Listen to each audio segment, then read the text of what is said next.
muxlisiz alohida e'tirof etgan holda gapiryapti. Hop.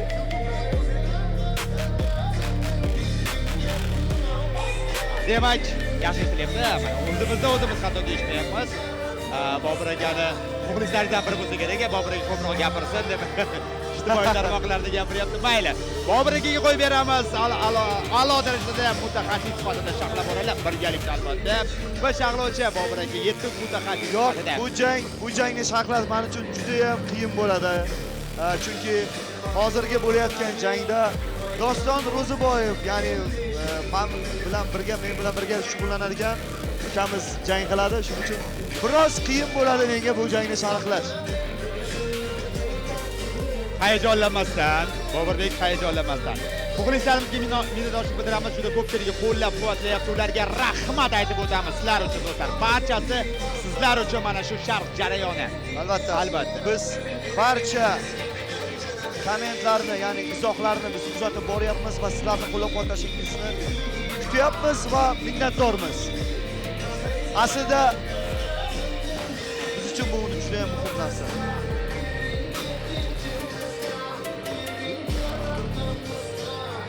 Demak, dastavval oktagonga Qirg'iz Respublikasidan 2-0 rekordga ega bo'lgan Rabbos Raupov chiqib kelmoqda.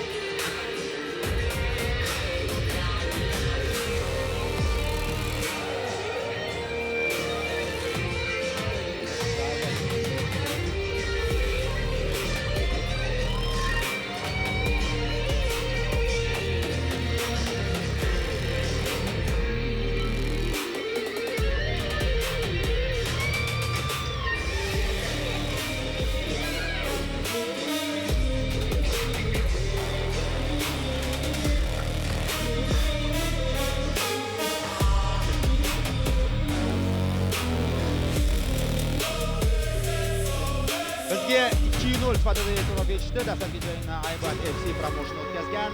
G'alaba ikkinchi jangda Alash Pride deb keladi bo'lgan, lekin jang bo'lib o'tmagan sifatida keyinchalik qayd etilgan ekan. Va so'nggi jangi FC Globalda Dastan Sanzibayevga qarshi yaqindagina aprelda g'alaba qozongan. Ana endi esa diqqat qilamiz. Doston Ro'ziboyev chiqib kelmoqda oktagonga.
Второй поединок.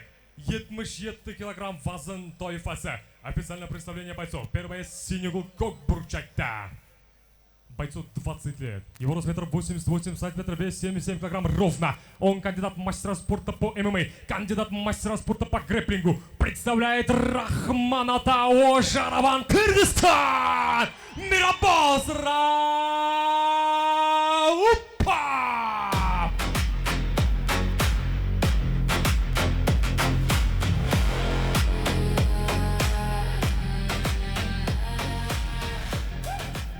Raqibat Qizil Burchakda. Hamyurtimizning yoshi 25 ta, bo'yi 180 cm, vazni 77 kg. Он мастер спорта по ММА, мастер спорта по рукопашному бою, представляющий Каршилионс Кашкалария! Black Doston Rozibotya!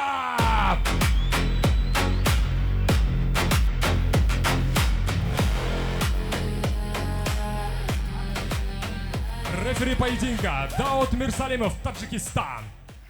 Jangni Davud Mirsalimov boshqarib boradi. Bobur hayajonlanasiz bilaman. Yaqin tanishingiz Doston Ro'ziboyev Qarshidan, Qashqadaryo viloyatidan, mamlakatimizdan, hozir raqibi ham anolardan emas, ko'rdik uni bevosita rekordini ham. Keling Doston haqida ikki og'iz so'z. Doston o'zimizni birgalikda mashg'ulotlar olib boramiz. Xudo qo'li muvaffaq ustozimiz boshchiliklarida va yaxshi ukamiz hisoblanadi. Yaxshi. Murodov professional ligasida g'alaba qozongandan so'ng u birozgina tanaffus oldi va ana endi yana janglarga qaytyapti. Birozgina emas. Salkam 4 yil do'stlar, mana shunday tanaffusdan so'ng MPLda so'nggi jangini o'tkazgan va oson kechmayapti hozir. Gard holatida raqib ground and pound amalga oshirishga harakat qilib ko'rdi. Mana endi tirsakda zarba yo'llash ko'rmoqda.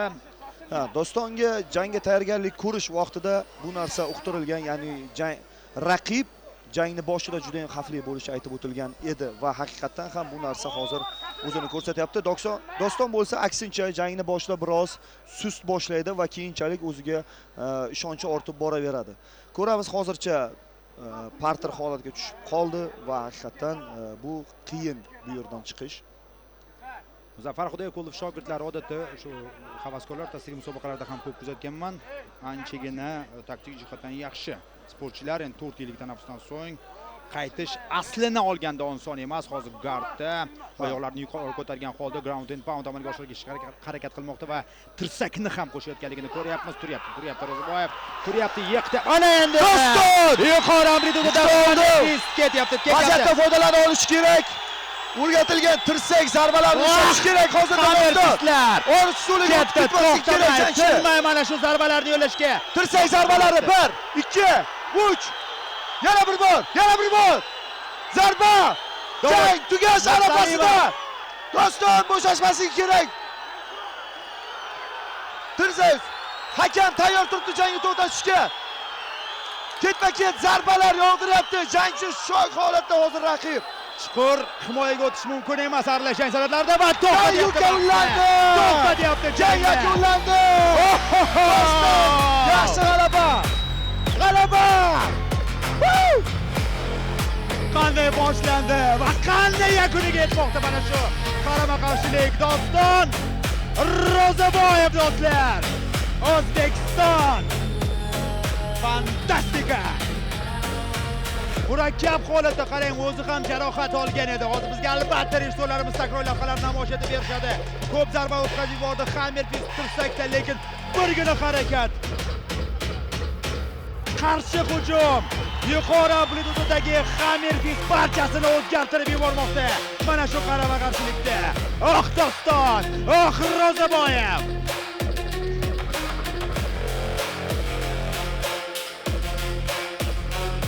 Endi hayajonlanmaysizmi? Yo, endi joyida.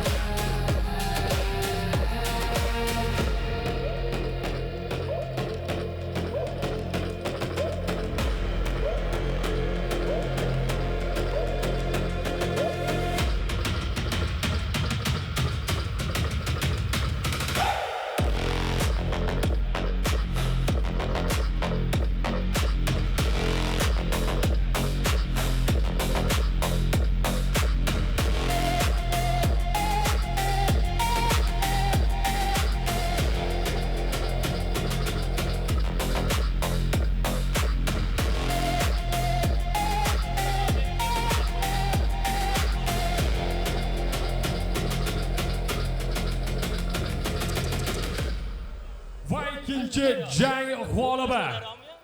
Во втором поединке победу TKO техническим нокаутом одержал Каршелион с Кашкадарья Black Doston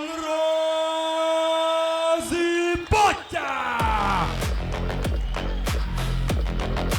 Ko'rasiz do'stlar, ba'zi bir vaziyatda mana shu o'rinda Doston Ro'ziboyev gap bo'lishi mumkin emas. Ofarin, mana olqishlayapti. Bobur Qurbonov olqishlayapti Muzaffar. Xudoyqulov, xotirjam. Chiqqanda ham xotirjam edi. G'alaba qozonayotgan vaziyatda ham xotirjam edi. Hozir ham xotirjam va mana endi takrorlab qarab ko'rishingiz mumkin. Jangchilar chiqib kelayotganda ko'pchilik e'tiroz yozyapti. Hozir ijtimoiy tarmoqlarda, bevosita YouTube'da. Do'stlar, bilasiz, YouTube kanalida musiqalar uchun ban beriladi. Ya'ni keyinchalik kanalni yopib qo'yish mumkin. Uning uchun mualliflik huquqi zarur. Mana bilan ko'rib olaylik, keyin fikrimizni davom ettiramiz. Yakun. Dirsak zarbalari. Bilasizlarmi? Sanab turdingiz-ku? Muxlislar jangga tayyorgarlik ko'rish vaqtida aynan mana shu usullarga aksent berilgan edi. Mashg'ulot jarayonida. Albatta. Aynan mana shu zarbalar, ya'ni parterda yiqitilganda ketma-ket dirsak zarbalari berilishi talab qilingan edi va albatta mashg'ulotlar o'z samarasini bera oldi. Son sifatga aylandi do'stlar. Ofarin, barakalla. Do'stlar, o'sha mavzuni davom ettiraman. O'sha mualliflik huquqi buzilmasligi uchun